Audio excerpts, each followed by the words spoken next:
Mesdames, Messieurs, je vous propose que nous poursuivions nos auditions.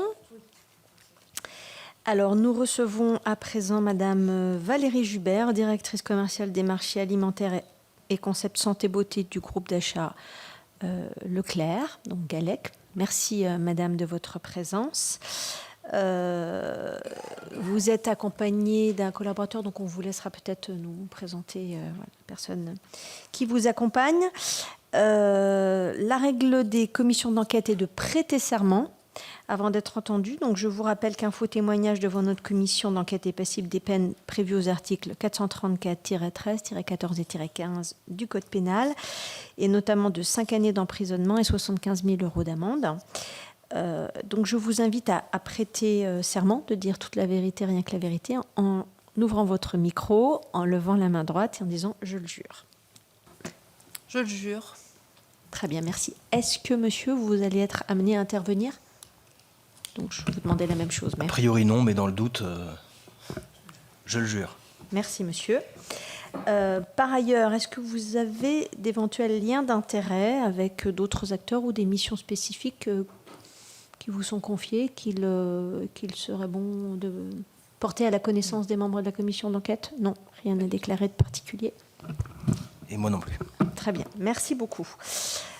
Donc, je vais vous laisser rapidement la parole, madame, pour nous éclairer sur la stratégie d'achat mise en œuvre par le mouvement Leclerc, qui regroupe, vous regroupez vous aussi un certain nombre de magasins indépendants. Donc, c'est intéressant de connaître la logique de ce groupement, de nous dire comment les négociations commerciales à ce jour s'opèrent, et notamment dans le cadre des centrales d'achat et des centrales de services, quels sont les types de services que vous proposez aujourd'hui aux industriels, de nous dire un petit peu quels sont selon vous le bilan et les effets des lois Egalim en matière de SRP+10. On connaît un petit peu la position de monsieur Leclerc, mais d'option 3, qui est une option, je le dis pour les internautes, qui est une option dans le cadre des négociations commerciales de communication et de transparence, de communication de données, de sanctuarisation de la matière première agricole.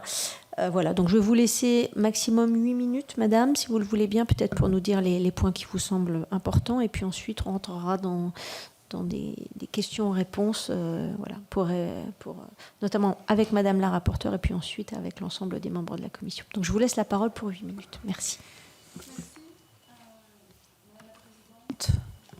Madame la rapporteure, mesdames et messieurs les sénateurs, avant de vous parler de construction, de prix, de marge et de péréquation, je souhaiterais commencer mon propos en vous expliquant ce qui motive mon action au quotidien, c'est de faire en sorte que les consommateurs paient moins cher, paient le juste prix. C'est ma mission, c'est le sens de mon mandat, c'est ce que je vis dans mon métier, c'est comme ça que je le vis. Je suis donc directrice commerciale des marchés alimentaires au Galec. Le Galec étant la coopérative d'achat dont sont membres les sociétés exploitantes de magasins sous enseigne Leclerc.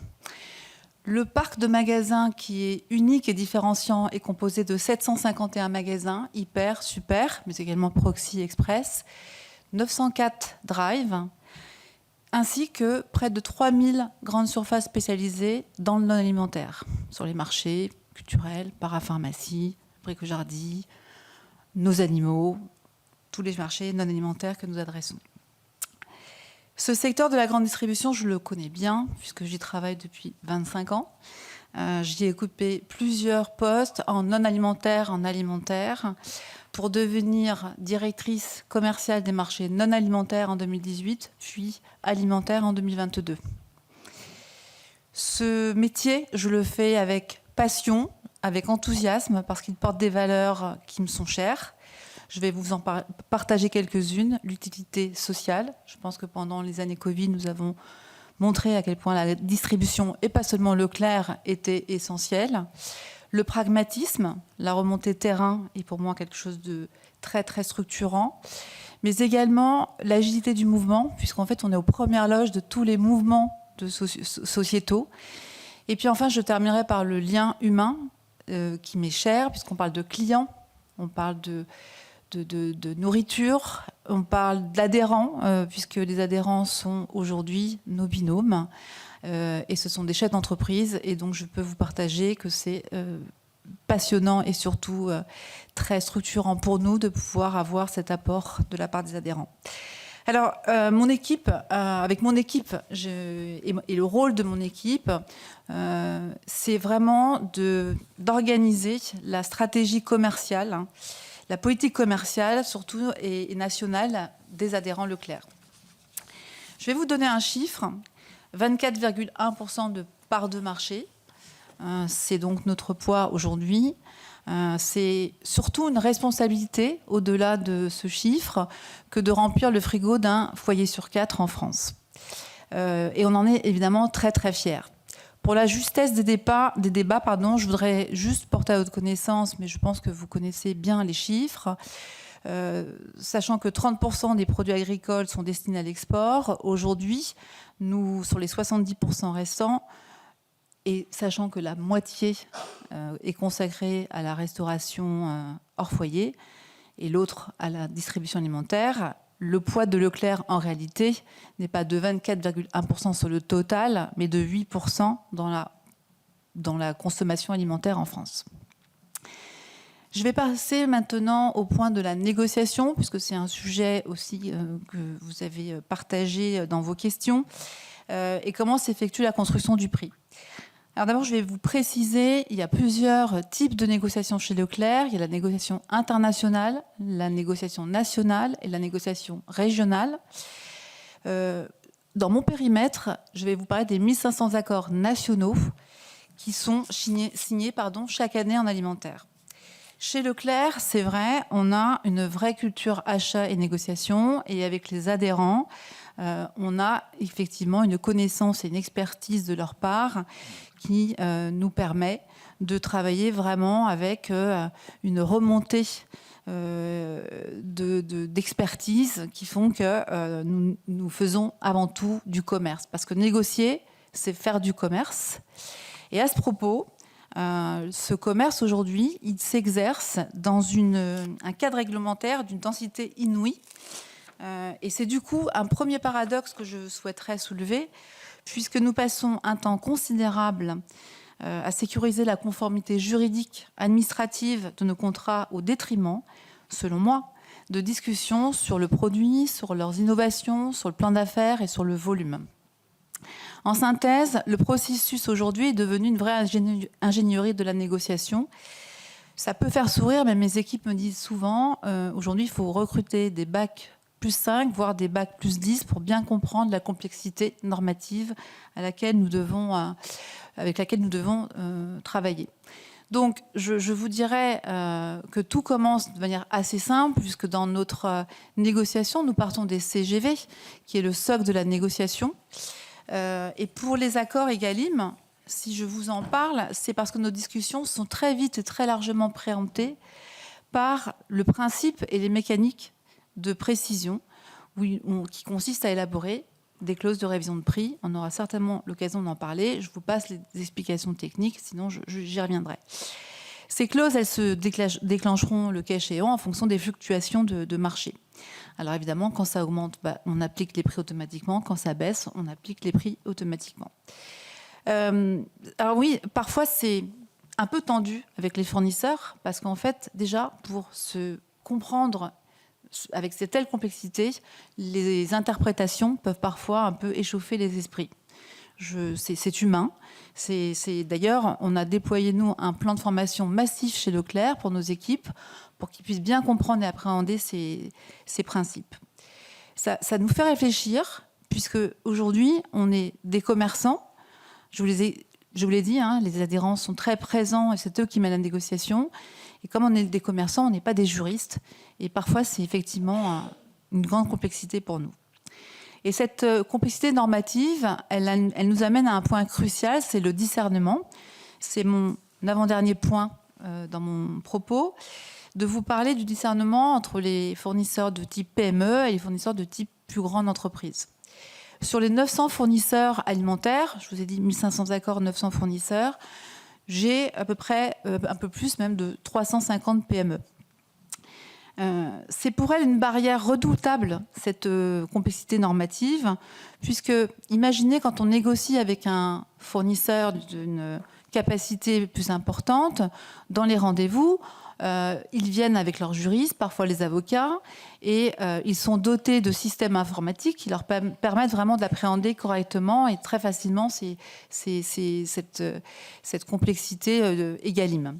Donc, quand on a une PME en face de nous, qui souvent est soit une biscuiterie familiale ou une conserverie, enfin, je peux parler de donner des noms précis, mais en tout cas, vous voyez à qui je peux faire référence. En fait, le directeur commercial qui vient nous voir, c'est parfois le patron, le DRH, le directeur qualité, et donc c'est tout ça à la fois. Il n'a pas en fait forcément l'agilité, la réactivité en fait pour appréhender cette complexité. Donc je veux vraiment le dire, on en reparlera sûrement, les PME aujourd'hui nous le disent aussi dans nos échanges, c'est clairement une inégalité dont j'aimerais soulever le point. Et d'ailleurs, au GALEC, nous avons une approche différenciée, bien évidemment. Et je voudrais souligner que nous travaillons avec des organisations comme la FEF ou Agrodéveloppement, qui nous permet en fait de privilégier des négociations partenariales et simplifiées avec les PME. Sur le point matières premières agricoles, marge et péréquation, je vais commencer par vous parler de la matière première agricole. Bien évidemment, cette matière première agricole, elle est sanctuarisée, on ne la négocie pas. Je rappelle que les options aujourd'hui qui s'offrent à nous sont soit une option 1 transparent, soit une option 2 semi-transparent, soit une option 3 opaque, ce qui rend l'appréciation de la prise en compte de la matière première agricole impossible pour nous. C'est un problème technique auquel nous faisons face pour bien comprendre à quoi nous faisons face. Sur les PME, puisque je vous parlais du discernement, l'option 2 est un peu plus privilégiée. Donc on peut se demander pourquoi. Alors est-ce que c'est parce qu'il faut un CAC pour certifier peut-être, parce qu'en fait ils nous en parlent également, hein, c'est des dépenses pour eux. Donc c'est peut-être en fait une raison. En tous les cas, moi, ce que je peux vous dire, c'est que quand je vous parle de complexité, c'est que quand j'analyse, par exemple, un produit transformé un peu complexe, comme la pizza, en fait, qu'elle soit surgelée ou cuisinée, c'est la même chose. Avec l'option 3, le fournisseur me donne un prix global. Je ne sais pas si la hausse qu'il me demande vient de la tomate, de la farine ou d'autres choses. Je suis aveugle, je ne connais ni la part réelle de la marge de la matière agricole, ni son origine du reste, ni son évolution dans le détail. Et ça, c'est un autre paradoxe que je soulève et que je partage avec vous. Je ne peux pas vérifier, moi, en fait, si l'agriculteur est bien rémunéré à la hauteur de ce que la loi voudrait et organise. Selon moi, c'est un sujet sur lequel on peut effectivement évoqué. Ensuite, sur la marge et la péréquation, on nous reproche souvent de faire des marges différentes selon les produits, mais la péréquation, c'est la base du commerce. C'est quand vous prenez l'avion, le train, ou que vous vous réservez sur une plateforme bien connue, l'hôtel ou la maison pour vos vacances, en fait, vous payez, nous tous dans cette salle, nous ne payons pas le même prix. Donc ça, c'est une pratique qui est ancienne.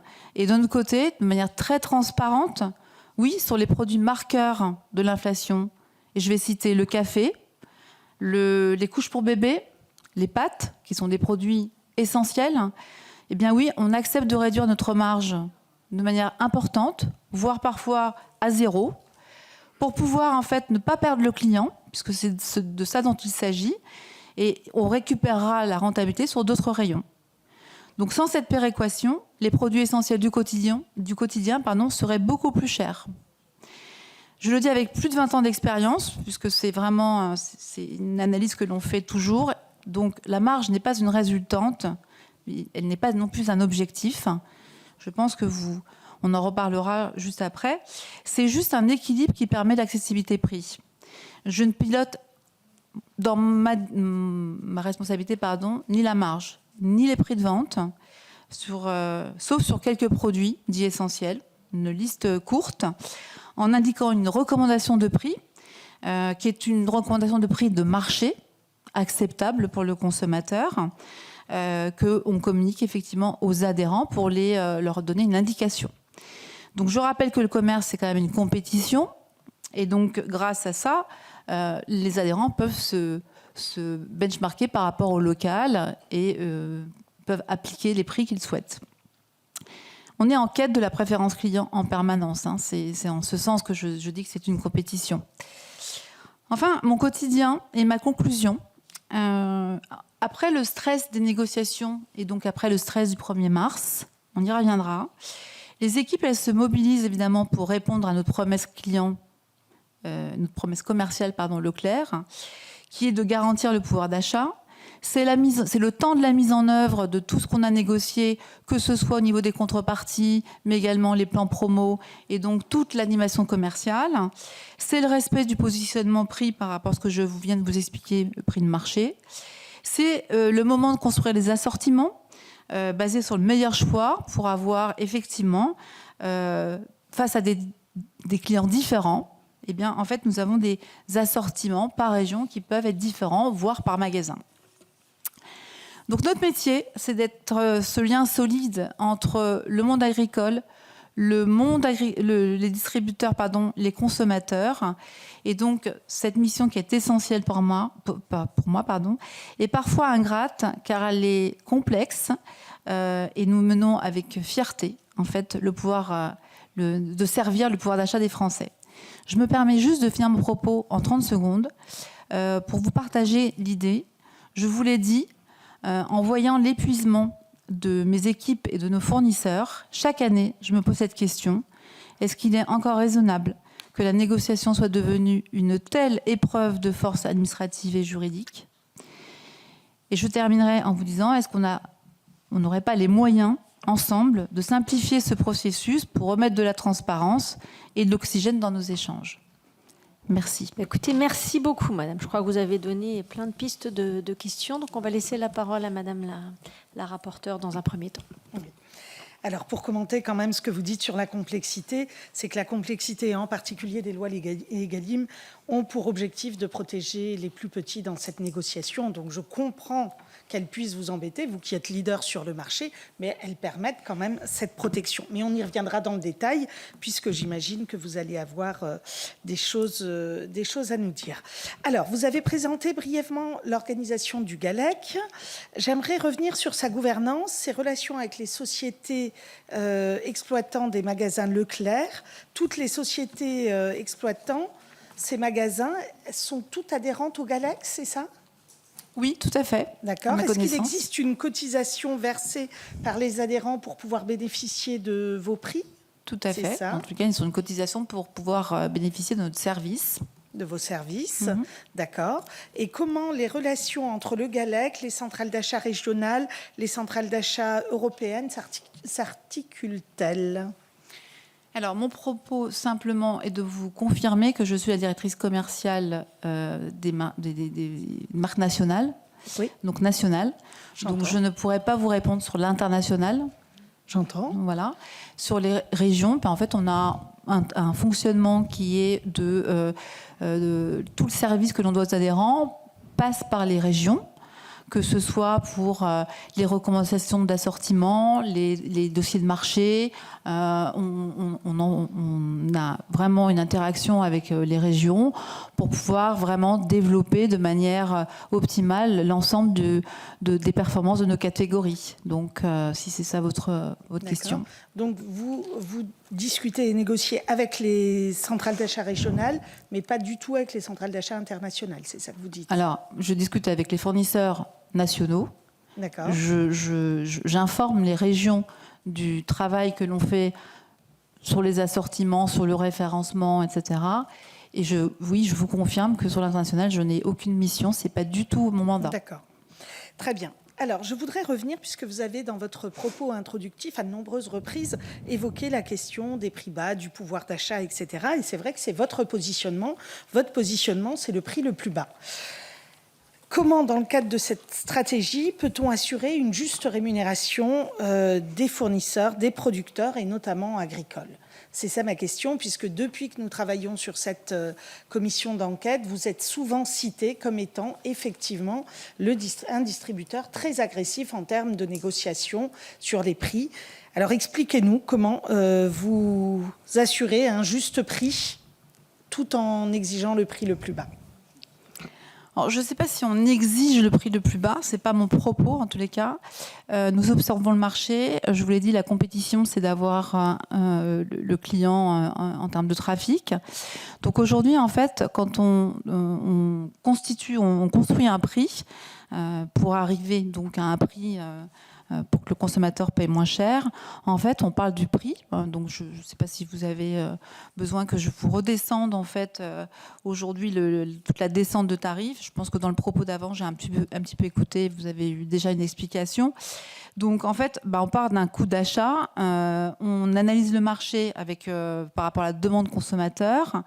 On a la concurrence, évidemment, que l'on regarde. Et puis, voilà, on régule avec tout ça.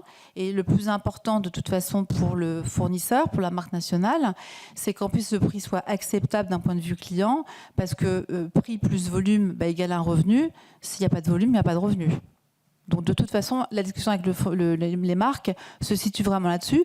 Je parlerai également d'élasticité prix, puisque, en fait, quand on fixe un prix, on sait que quand on augmente trop fort certains prix, la consommation diminue. J'ai plein d'exemples là-dessus, sur le café, le chocolat, enfin voilà. Dès que vous augmentez de 10%, vous avez des baisses sur certaines catégories. J'ai en tête le café qui baisse automatiquement de 11%. Merci.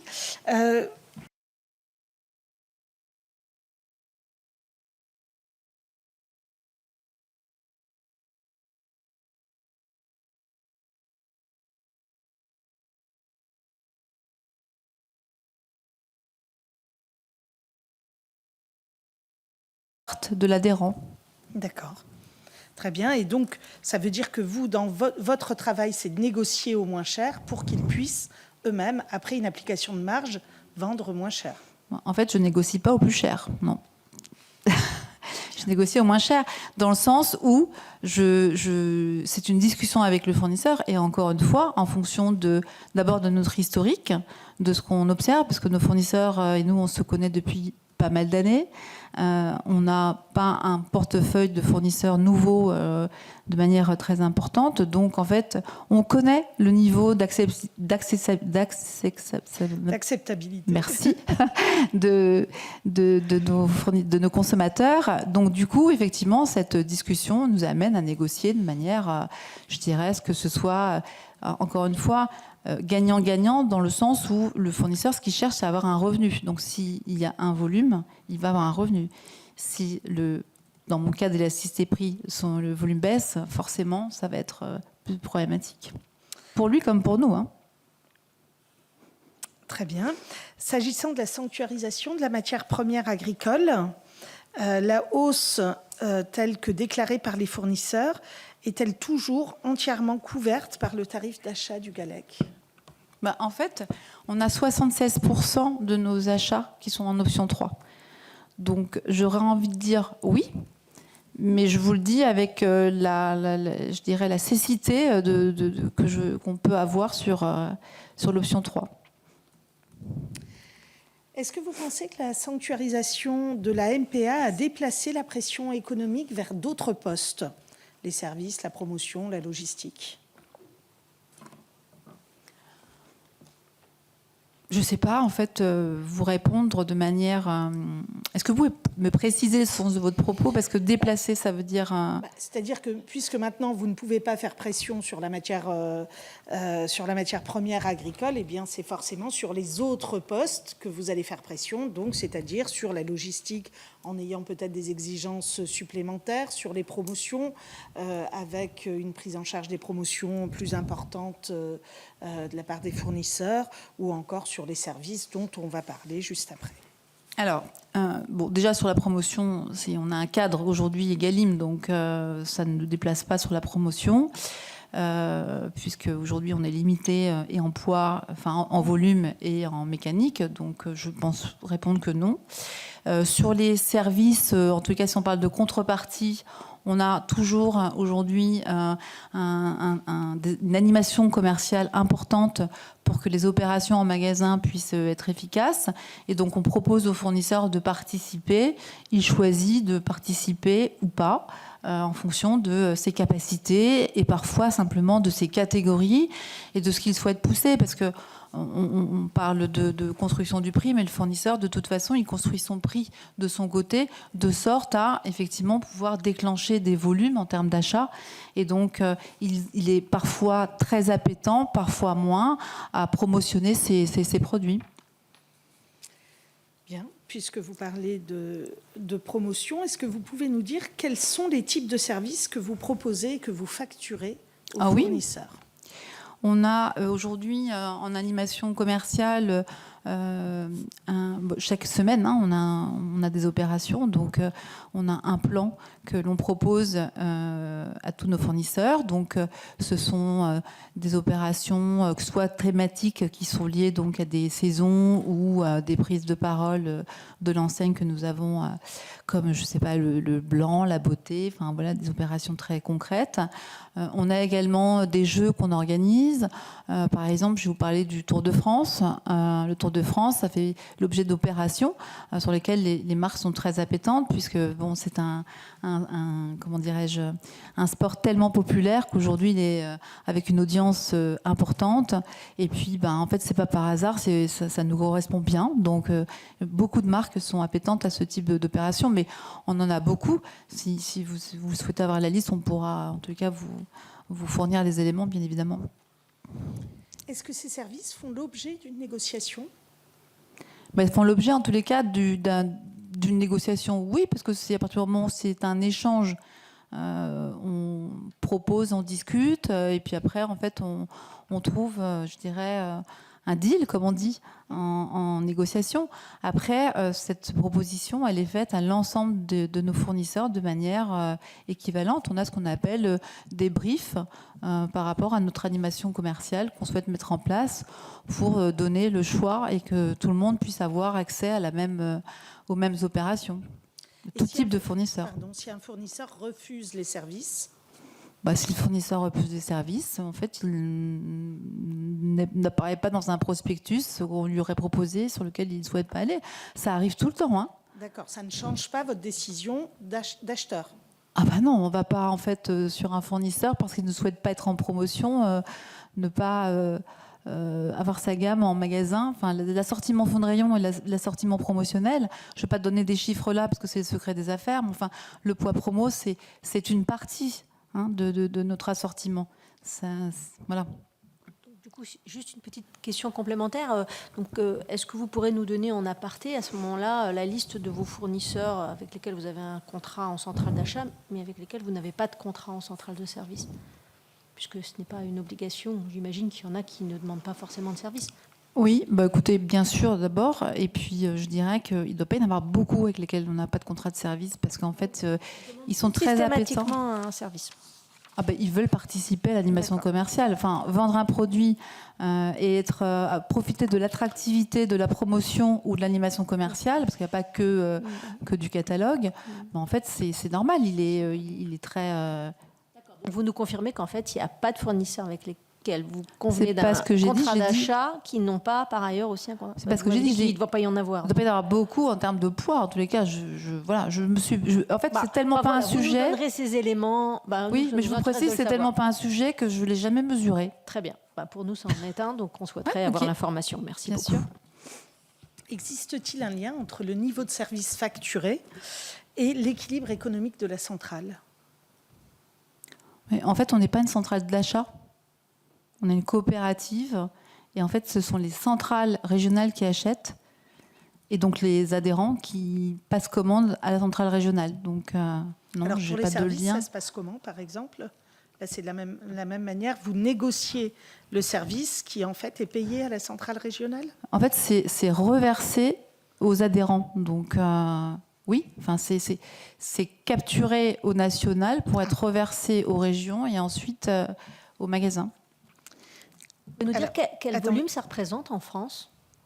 Je peux vous Ça, c'est donner votre le chiffre, mais En off. en off, oui. Sinon, c'est trop. Je veux bien que vous repreniez l'organisation de la centrale, donc de la centrale de service, donc, y compris de la centrale d'achat. Vous négociez. Vous négociez Alors, on va prendre les services. Vous négociez les services. Vous informez la centrale régionale de la négociation. Et c'est la centrale... Qui est-ce qui est payé pour les services? C'est vous qui êtes payé? C'est le GALEC ou c'est les centrales régionales? En fait, nous faisons des contrats d'application pour chacune des opérations, si on parle des services. Donc, c'est capturé au niveau du GALEC. Voilà. Je ne suis pas directrice financière, donc vous m'excuserez des termes. Et ensuite, c'est reversé au poids de la participation du magasin à l'opération. Et donc, ça passe par les centrales régionales. Après, si vous voulez vraiment un détail là-dessus, honnêtement, je ne suis pas l'experte. Non, mais c'est simplement pour connaître le fonctionnement. Bien sûr. Parce que chaque distributeur a son propre fonctionnement. On vient de le voir, là, on a un troisième fonctionnement différent. Donc, c'est ce qui nous permet de comprendre, en fait, comment vous travaillez. Très bien. Alors, les personnes auditionnées, d'ailleurs, vous en parliez vous-même, nous ont expliqué que les pratiques de la distribution en matière de péréquation des marges, vous nous avez dit vous-même que c'est la base même de votre métier, et vous nous avez dit ce sont les produits essentiels du quotidien qui bénéficient des tarifs les plus avantageux. C'est ce que vous nous avez dit. Est-ce que vous pouvez nous l'expliciter? Quels sont les produits sur lesquels les marges sont les plus faibles et les produits sur lesquels les marges sont les plus fortes? En fait, si on parle de péréquation de marge, c'est une résultante, hein, ce n'est pas un objectif. Dans mon mandat, je n'ai pas d'objectif de marge. Je tiens à le préciser. Je ne suis pas exploitante de magasin et donc, en fait, je n'ai pas une visibilité sur les marges des magasins. Il n'y a pas de marge non plus consolidée. On est un groupement d'indépendants.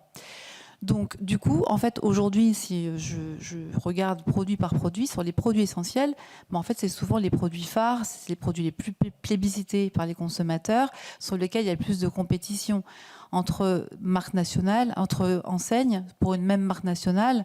En fait, tout le monde se regarde et le jeu consiste à capter en fait le consommateur. Donc en fait, on fixe en effet sur ces types de produits, en fait, les prix attractifs. Maintenant, la marge, c'est une résultante, et je vous l'ai dit dans mon propos liminaire, si on a besoin, à un moment donné, si un magasin a besoin d'équilibrer son compte de résultat, enfin, c'est lui qui va mettre le curseur sur les catégories selon sa zone de chalandise, selon s'il est son potentiel. Ça va dépendre d'un tas de paramètres, en fait. Donc moi, je ne peux pas vous répondre de manière catégorique en vous disant telle catégorie, etc. Je vous l'ai cité, le café, les couches, tous ces produits-là, c'est des produits de nécessité, c'est des produits essentiels. Donc forcément, j'imagine que dans le compte d'exploitation des adhérents, les marges sont plus réduites sur ces produits-là. Parce que vous nous disiez tout à l'heure que vous faisiez attention à l'acceptabilité du prix final. Hein, vous nous l'avez dit à plusieurs reprises. C'est donc bien que vous réfléchissez également en termes de marge. C'est-à-dire que vous pensez vos achats plus la marge qui sera faite dans le magasin pour arriver à ce niveau d'acceptabilité de prix. Alors, c'est intéressant parce que, en fait, l'accessibilité, si je dois la définir en tout cas à mon niveau, c'est en fait un prix de vente. C'est pas une marge. Je pense pas marge, je pense prix de vente. Et uniquement prix de vente. Et encore une fois, c'est une recommandation que l'on transmet aux adhérents. En fait, il n'existe pas un flux automatique où Valérie Jubert décide que tel produit va être avec un prix et appliqué au niveau des magasins. C'est pas automatique, c'est une recommandation. Et sur vraiment une petite partie de l'assortiment global d'un magasin. Pour les MDD, par exemple, les acheteurs travaillent nécessairement avec une marge cible en tête. Alors ça, c'est un autre métier. C'est pas mon métier du tout. D'accord. Vous savez, c'est une autre entité. Est-ce que vous pensez, par votre expérience, que les tensions dans les négociations avec les fournisseurs dépendent finalement du niveau de marge? C'est-à-dire, est-ce que vous constatez que les négociations sont plus tendues sur des produits, alors vous avez dit de première nécessité, mais sur des produits sur lesquels la marge est faible? En fait, quand on regarde les résultats sur des fournisseurs où les produits essentiels sont quand même des grandes multinationales, donc encore une fois, ça n'est pas mon périmètre, mais en tous les cas, je vois en tout cas les résultats aujourd'hui des différents comptes d'exploitation des grandes marges. Je pense qu'elles se battent pour effectivement un niveau de marge, une rentabilité, parce qu'elles ont des comptes à rendre aussi à des actionnaires. Et donc, je pense que c'est une préoccupation. Nous, à notre niveau, en tous les cas, on ne ressent pas davantage de tension, si ce n'est qu'ils sont dans un discours très organisé, très structuré. Et je pense qu'encore une fois, avec l'opacité de l'option 3, je ne peux pas vous dire aujourd'hui s'ils sont dans une juste méthode ou un juste jugement. C'était pas ma question là tout de suite. D'accord. C'était une question sur les marges, mais je vous Je remercie vous de prie de revenir m'excuser, je l'ai sur peut-être l'option mal 3. comprise.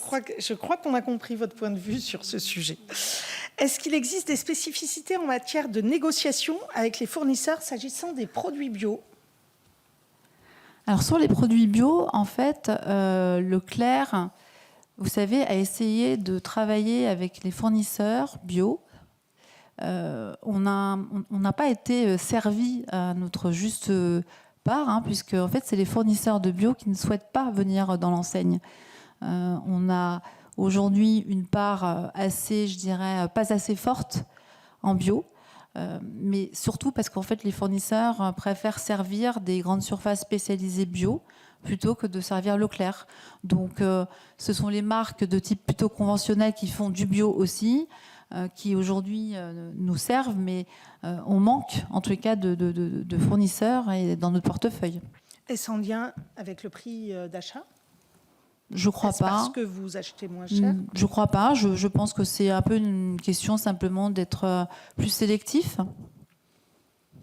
D'accord. Donc vous dites que les marques préfèrent vendre ailleurs qu'à Leclerc, que les fournisseurs bio, vous constatez qu'ils préfèrent vendre... S'agissant du bio sélectif, pardon, et je ne vais pas faire une généralité, mais oui, en fait, aujourd'hui, on a des fournisseurs qui ne souhaitent pas travailler avec Leclerc. D'accord. On les interrogera sur les raisons. Alors, et s'ils ont changé d'avis, on est preneur. Vous l'entendrez à ce moment-là, ils le diront.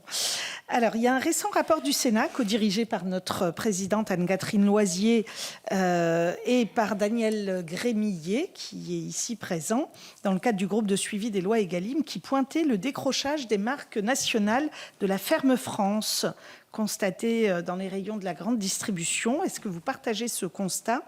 Et selon vous, quelles en sont les raisons ?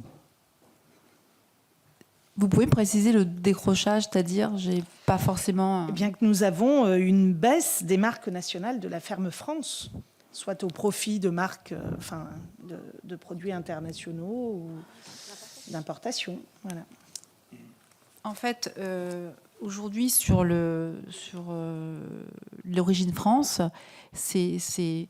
Alors d'abord, je ne vous ai pas dit tout à l'heure peut-être, mais on a 18 000 accords locaux, les alliances qu'on appelle les alliances locales, donc c'est important, parce que chaque magasin aujourd'hui travaille localement avec les exploitants, et c'est donc 18 000, c'est quand même un chiffre important. Sur les origines, aujourd'hui, on privilégie évidemment le Made in France, sur certaines filières comme le lait, sur tout ce qui concerne la viande bovine, la viande porcine, on est à 98-99% d'origine. Sur la volaille, même chose, mais vous savez qu'en termes de production, en termes de volume, excusez-moi, c'est aujourd'hui un problème, le volume sur la volaille. On peut parler de la volaille et des œufs d'ailleurs. On n'a pas assez d'exploitation. On discute d'ailleurs avec ces fournisseurs-là qui nous disent qu'ils aimeraient pouvoir développer davantage. Visiblement, ils ont des contraintes de développement où ça prend un peu. Il y a la loi climat, je crois, qui impose un certain cadre. Et en tous les cas, ils souhaiteraient pouvoir nous apporter plus de volume. Donc, on aimerait être à 100%. Sur certains légumes, comme les pommes de terre, les poireaux, etc. Donc, on a globalement 100% sur ce type de légumes. Sur les fruits et légumes en général, je vais plutôt vous dire qu'on est à 80% parce que effectivement, il y a des fruits exotiques qui ne viennent pas de France. Et puis parfois, il y a aussi des consommateurs qui ont une préférence sur certains produits. Et donc, ça fait partie des choses sur lesquelles on fait en fonction du consommateur. Par exemple, sur des nectarines plates, voilà, c'est l'Espagne qui fournit le volume. Et donc, on achète également un petit peu de fruits sur ce type de catégorie. Mais globalement, bien sûr qu'on privilégie aujourd'hui l'origine France. Merci Madame la rapporteure. Alors avant de donner la parole à nos deux collègues, moi j'aurais 3 petites questions complémentaires. D'abord Madame, vous êtes beaucoup revenue sur l'opacité de l'option dite 3, qui je le rappelle consiste pour votre fournisseur à ne pas vous donner d'informations particulières, mais à faire certifier par un commissaire aux comptes que le chiffre avancé respecte bien la sanctuarisation de la matière première agricole et l'évolution des coûts. Donc vous nous dites, donc vous êtes assez critique par rapport à cette option. Moi je voudrais savoir sur quoi se construit votre critique, puisque est-ce que vous pourriez nous donner des éléments sur l'évolution du prix de la matière première agricole payée entre, je dirais, 2018-2019, la mise en place de la loi Egalim, et aujourd'hui? Est-ce que vous constatez qu'il y a eu une explosion des prix payés sur les matières premières agricoles qui se trouveraient injustifiés face à l'inflation qu'on a tous connue? Voilà. Donc, sur quoi est-ce que vous asseyez votre critique sur cette option 3 en matière chiffrée, en matière de coûts? Voilà. Vous êtes également, à un moment, vous avez évoqué les clauses de révision des prix.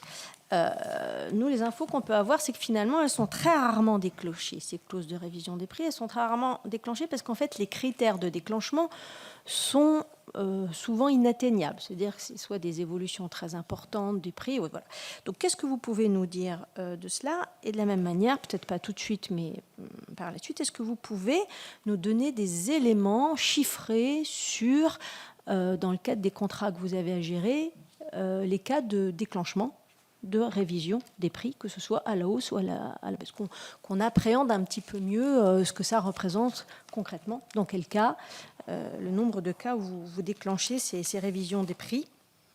Et puis, dernière question, c'est sur en fait la part des importations globales relatives au marché agroalimentaire que vous gérez dans les dernières années.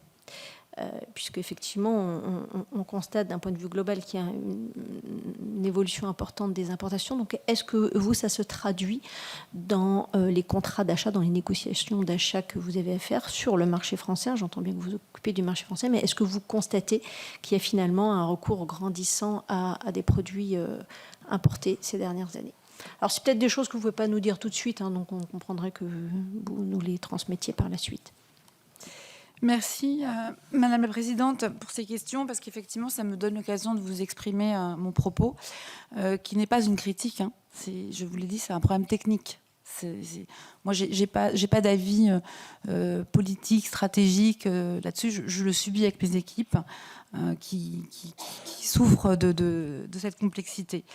Sur la clause de révision de prix, je vais choisir un ordre peut-être pour vous donner un peu la démonstration. Quand on négocie, on écrit la clause de révision de prix, on la cale ensemble, et donc si j'entends qu'elle n'est pas atteignable, en fait c'est pas normal, parce qu'en fait elle doit être atteignable puisqu'elle correspond à un calcul mathématique. Voilà. Par contre, moi j'ai un exemple et je pourrais le partager avec vous après. C'est que j'ai un fournisseur actuellement, par exemple, qui ne souhaite pas que la clause de révision de prix se déclenche à la baisse. Et donc, on est en train de s'écrire. Peut-être que ça arrivera jusqu'au médiateur, je ne sais pas. Mais ce sera un bon exemple pour que vous compreniez que les clauses de révision de prix, aujourd'hui, elles sont écrites. Et il n'y a pas de doute à avoir quand c'est mathématique. Voilà. Ça, c'est pour la clause de révision de prix. Sur l'option 3, donc, je vous le dis, aujourd'hui, je ne peux pas vous donner tous les chiffres là, donc on vous fournira ce qu'il faut, mais je peux au moins me fier à ce qui est public, au rapport au FPM, où la MPA représentait en moyenne en 2023 44%, dans tout ce au travers des 34 produits qui ont été étudiés, contre 41% en 2021. Bon, voilà. Donc, en termes de prise en compte, mais encore une fois, je suis obligée de regarder ce qui est publiquement publié pour vous expliquer, mais je n'ai pas de lecture possible, en fait. Enfin, je ne peux pas apprécier. Donc sur les clauses de révision de prix, je vous ai expliqué. Et à l'inverse, pour d'ailleurs la même catégorie dont je viens de vous parler, j'ai un autre fournisseur qui, fin novembre, on a déclenché une clause de révision de prix à la baisse sur la même catégorie parce que le cours de matières premières est à la baisse. Sur les importations, je ne sais pas si j'ai bien compris votre question. Je n'ai pas un sentiment qu'il y ait plus d'importations. Je pense par contre que sur certaines filières qu'on a évoquées là, sur tout ce qui est œufs, volailles et d'autres filières qui pourraient être tendues, effectivement on a un problème d'appro, mais c'est normal parce qu'en fait, quand on regarde aujourd'hui, on ne va pas se redire sur le consommateur, les changements et tout ce que ça engendre en termes de comportement d'achat, mais aujourd'hui, le Français il fait des arbitrages. Et quand il fait des arbitrages par rapport à une hausse, parce que toutes les hausses que l'on a, même si on assiste à une déflation depuis 2025, enfin en tout cas c'est bon, ça commence à prendre... on a arrêté l'inflation. En fait, le plateau, il existe toujours et ça ne redescend pas au niveau des prix. On est d'accord.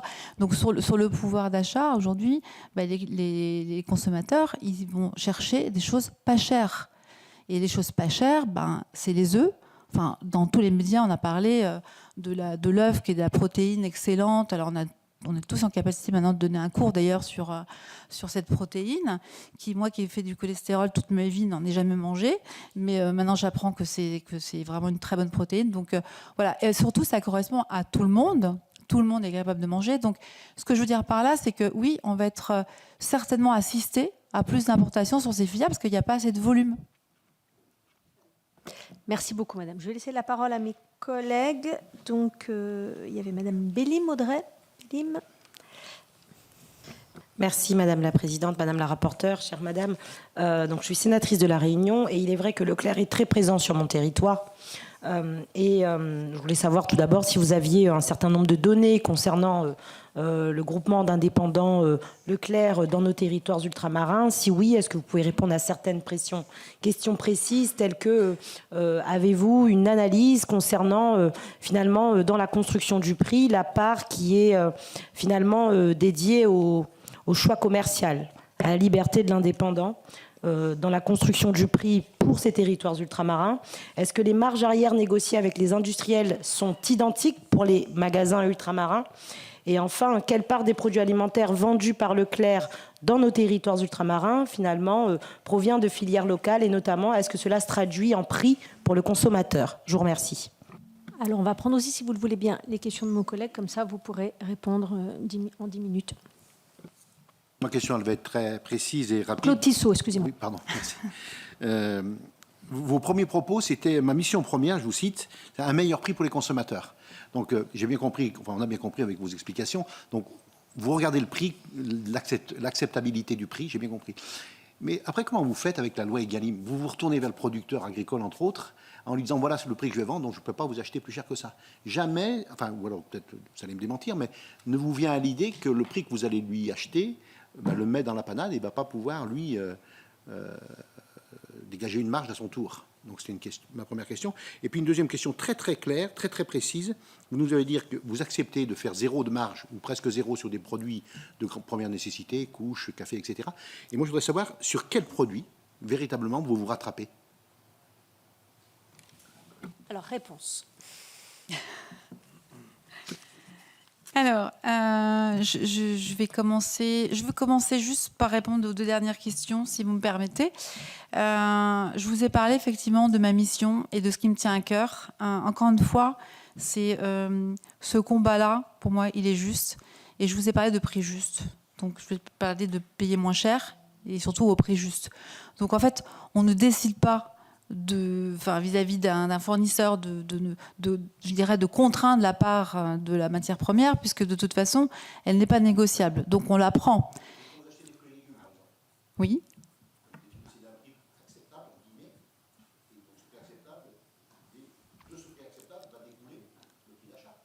Oui, tout à fait. Oui. On va peut-être pas faire un dialogue. Voilà. Bon, préciser la question et puis après. Si ce prix d'achat ne permet pas au producteur de, lui, à son tour, de faire une marge et de vivre, ça vous importe peu du coup? Ah non, c'est pas du tout. Bah non, parce qu'en fait aujourd'hui, en plus sur les prix bruts, les fruits et légumes, c'est une part très importante du frais et du trade, pardon, dans notre organisation. Et aujourd'hui, c'est vraiment l'attractivité du consommateur. Elle pèse beaucoup sur les fruits et légumes. C'est une catégorie de destination. Donc il y a le prix, mais il y a la qualité. Et c'est vraiment les deux sujets aujourd'hui qui nous préoccupent. Donc en fait, quand on négocie avec le fournisseur, on trouve toujours une entente. Et sinon, en fait, on ne fait pas affaire ensemble. Donc honnêtement, je n'ai pas entendu de problématique sur les fruits et légumes avec des fournisseurs. Voilà. Après, nous, on en a entendu, mais bon. en tout cas, ouais, c'est la mienne. En tout cas, pas suffisamment pour que j'en entende parler. Voilà. Maintenant, on a des adhérents aujourd'hui qui sont, encore une fois, des chefs d'entreprise et qui sont tout à fait conscients de ce qui pèse sur des comptes d'exploitation. Et je peux vous dire que dans les discussions, ils se comprennent, en fait. Donc, s'il n'y a pas de deal possible, en fait, on n'achète pas, ils vendent pas. Mais aujourd'hui, il n'y a pas de pression sur... et en plus, en termes d'origine France, le consommateur aujourd'hui, il vient en magasin, il regarde les étiquettes. C'est important pour lui. Donc, je vous l'ai dit, c'est 80% de notre assortiment, fruits et légumes, si on parle de ça. Mais surtout, et après le reste, c'est vrai qu'il y a des fruits exotiques, comme je vous l'ai dit. Ça, c'est... et je rajouterais aussi, c'est que cette filière fruits et légumes, je pense qu'on a démontré plus d'une fois qu'on était capable de prendre des volumes quand ça permettait aux fournisseurs de pouvoir faire face à des défis qui sont très liés à l'environnement et au climat. Et donc, on est vraiment dans un partenariat avec les fournisseurs de fruits et légumes. J'ai pas de sujet, en fait. Donc... Réponse à Madame Belli. Oui, alors... Pardonnez-moi, vraiment, la question est très intéressante. Je suis moi-même corse d'origine, donc je sais ce que c'est que d'être sur une île. En fait, les prix que moi j'ai aujourd'hui sur les prix d'achat sont les mêmes qui sont donnés à l'ensemble des magasins, y compris dans les dom-toms. Donc, en fait, c'est le même prix qu'en métropole. Je ne peux pas vous en dire plus. Alors, bon, on a encore 5 minutes. Jean-Claude, tu voulais reposer un Oui, point? vous n'avez pas répondu juste à ma dernière question. Vous acceptez de faire marge de zéro sur certains produits. Ah oui, Et exact. sur quels produits, véritablement, vous faites la marge? Et puis alors, il y aura Daniel, on va laisser la parole à Daniel si tu veux poser la question. En fait, les produits... Pardon. Madame, je vais prendre les deux parce que comme ça... Pardonnez-moi, madame. Je vous en prie. Oui, je vais être très bref. Le juste prix dans vos magasins, c'est jamais la MPA. C'est la MPA et la MPI. C'est une question? Oui, oui. Ah. Non, mais c'est une question, mais parce que on tourne. Enfin, je trouve qu'on joue quand même entre le prix vendu. Quand j'ai entendu, vous l'avez dit juste très très souvent. Ma mission, c'est que le consommateur paye le moins cher. Mais dans le consommateur qui paye le moins cher, le prix que vous allez le moins cher pour vous, c'est bien les deux, la MPA et la MPI. C'est la MPA parce que c'est sanctuarisé par rapport aux Egalim. Après, le reste, c'est la marge de l'industriel. Donc, on discute, en fait. Et puis, sur la MPI, on peut en parler. Mais aujourd'hui, je ne sais pas si c'est un sujet pour 2026, mais on a quand même beaucoup de cours à la baisse. Non, mais on ne va pas jouer. Ah, je joue pas, j'essaie de répondre à vos pourquoi je vous questions. pose la question d'une manière... Non, parce que, très bien, la MPI, le niveau... fait que parfois, la MPA n'est plus possible compte tenu du champ économique dans lequel vous placez la MPI. C'est pour ça que je dis le prix final pour une entreprise, quelle qu'elle soit. Effectivement, c'est bien l'addition des deux qui fait qu'elle équilibre, comme vous, pour atteindre le moins cher. Et ma deuxième, c'était pour rebondir sur ce qu'a dit notre rapporteur tout à l'heure et le travail qu'on a fait avec Anne-Catherine. Effectivement, on a constaté que les produits... parce qu'il y a la ferme France perd pied globalement sur sa capacité à produire les produits les plus accessibles aux consommateurs, parce que c'est un vrai sujet. Et on a l'impression, d'ailleurs la devise de la montée, c'était la devise de la montée en gamme, mais je pense que Leclerc, comme pour les producteurs, pour nous les paysans, pour les entreprises, pour nous les sénateurs, on considère qu'il faut que la ferme France soit en capacité de produire pour tous les Français, quel que soit leur niveau, pas uniquement le haut de gamme. Oui, est-ce qu'il y a des volumes déjà suffisants? Est-ce que vous avez un exemple précis Allez, on va rentrer dans les détails. Les exemples qu'on a sur des produits d'attaque, prenons l'exemple de l'emmental râpé. Je vous rappelle que l'emmental, avant, c'était l'emmental de l'Est central. Après, c'est devenu l'emmental français. Et aujourd'hui, on a, sur l'étiquetage, on a vu l'évolution avec UE. C'est-à-dire qu'on n'a pas forcément... alors que, normalement, l'emmental, c'était français. Voilà. Et donc, aujourd'hui, pour avoir des prix plus accessibles, eh bien, vous avez de l'emmental où maintenant, dans les ingrédients, bien, il y a UE et non les Français. Alors, madame, vous répondez peut-être en 2 minutes et puis on laissera notre collègue Bélim qui voulait aussi un complément et on s'arrêtera là. Non, s'il vous plaît, parce que là, il est... Oui, allez-y, répondez, madame. Donc, sur les catégories, en fait, aujourd'hui, les produits essentiels sur lesquels on a des marges très réduites, voire très proches de zéro, évidemment dans le respect du SRP, en fait, ce sont toutes les catégories qui sont la liste du fond de placard, on va se dire, ou le fond de caddie, on peut l'appeler comme on veut. Donc, on se récupère sur quoi? Sur tout le reste, en fait, sur tout ce qu'on peut, sur tout ce qui nous permet d'avoir un positionnement prix acceptable, en fait. Donc, ça porte son nom, c'est une péréquation de marge, comme les fournisseurs font une péréquation de prix dans leurs tarifs, puisque en fait, quand on reçoit des tarifs de fournisseurs, c'est bien souvent pas un tarif linéaire, c'est un tarif à la ligne qui a des amplitudes d'augmentation qui sont complètement différentes. Donc, on fait tous du commerce. Très bien. Alors, réponse à Daniel Gremillet.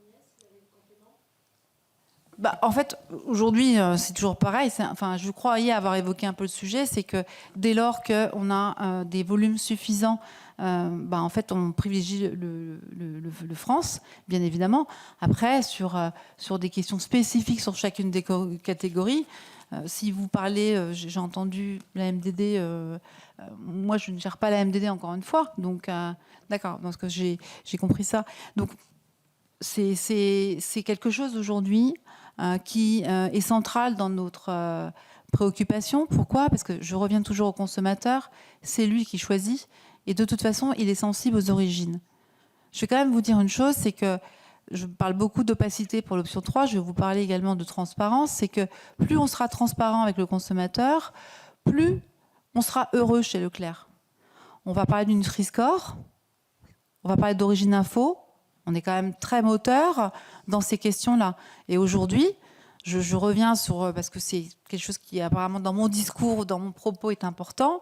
Pourquoi est-ce qu'on n'a pas une transparence sur l'ensemble des produits de marque nationale? On fait le job sur les MDD, on ne fait pas le job sur les marques nationales. Peut-être que ça réglerait certains problèmes et qu'on aurait des discussions sur d'autres sujets. Très bien. Madame Bélim, vous vouliez demander un petit complément? Oui, tout à fait. Merci, Madame la Présidente, puisque finalement, vous m'avez répondu en me disant que les prix d'achat étaient les mêmes. Cependant, je n'ai pas de réponse concernant ma question, peut-être un peu trop précise, mais finalement, prix d'achat sont les mêmes. Mais avez-vous, puisque vous dites avoir quand même ce droit de regard, avez-vous une analyse, quelque chose qui nous indique quelle est la part que l'on laisse à nos indépendants dans cette construction du prix d'une poire? Et est-ce que les marges arrière sont faites de la même manière en Hexagone qu'en Outre-mer? Et nous dire que le prix d'achat est les mêmes renvoie la balle sur tous les autres acteurs dans la construction du prix. Donc nous y viendrons, je pense, dans cette commission d'enquête, mais toujours est-il que j'aimerais avoir plus de détails et que les prix d'achat sont les mêmes ne me convient pas comme réponse. Alors, je comprends que c'est peut-être une réponse aujourd'hui qui ne vous convient pas, mais en tous les cas, moi, celle que je suis en mesure de vous apporter, c'est que le prix d'achat que je vois est le même. Ensuite, tout ce qui est service, en fait, est contractualisé dans le même contrat. Donc, il n'y a pas un contrat spécifique. Donc, je ne peux pas vous faire d'autres réponses. Après, qu'en termes de logistique, enfin, ça passe par une centrale régionale chez nous qui gère spécifiquement les dom-toms. Donc, je n'ai pas cette visibilité, encore une fois, sur ce qui est rajouté éventuellement au titre de la logistique. Après, si vous voulez des éléments de réponse, on vous fournira des éléments de réponse. Mais en tout cas, moi, aujourd'hui, dans ma vision de mes contrats marque nationale, c'est le même prix que ce soit, enfin, pour tout type de magasin Leclerc. Très bien. Bah, écoutez, merci beaucoup, madame, monsieur.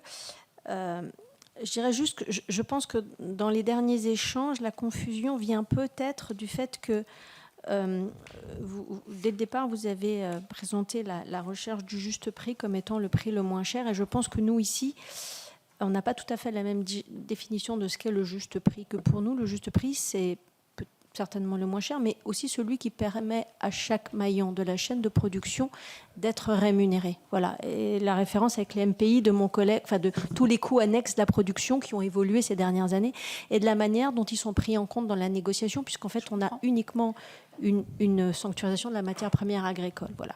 Donc c'est un peu toute la quête, enfin la réflexion qui est la nôtre. En tout cas, merci beaucoup. Vous me permettez de répondre? Oui, je vous en prie. Passons en option 1. Sur tous les fournisseurs, sur tous les accords de toutes les filières, et je pense qu'en fait on sera en mesure de pouvoir apprécier. Ou alors, autre transparence, donnez-nous à quoi ont servi les montants collectés dans le cadre du SRP plus 10 et qui étaient censés venir alimenter la revalorisation de la matière première agricole. Vous connaissez notre position sur le SRP plus 10? Voilà, justement. Mais je connais votre position, mais nous, on aimerait bien savoir qu'est-ce que ça représente en matière de transparence, puisqu'on est tous attachés à la transparence. Donc c'est vrai que la transparence sur les options 3, on entend votre demande. Mais il pourrait y avoir aussi de la transparence sur à quoi a servi le SRP plus 10 depuis 2019. Mais je pense qu'on a répondu à une étude là-dessus. Donc je pense que vous avez des éléments qui ont été En tout cas, on ne voit pas très clairement le ruissellement, puisqu'il était censé servir au ruissellement. On est bien d'accord. Merci beaucoup, en tout cas, madame, monsieur. Et puis, si vous avez des compléments par écrit, je crois qu'il y a le questionnaire qui vient de vous être adressé. Je l'ai reçu ce midi. Bien sûr, tout à fait. Donc là, nous en sommes conscients. Par contre, on vous a demandé peut-être quelques éléments complémentaires, si vous pouvez nous les fournir en aparté. Oui. Un grand merci à vous, madame, messieurs, et chers collègues. À demain pour la suite de nos auditions. Merci beaucoup.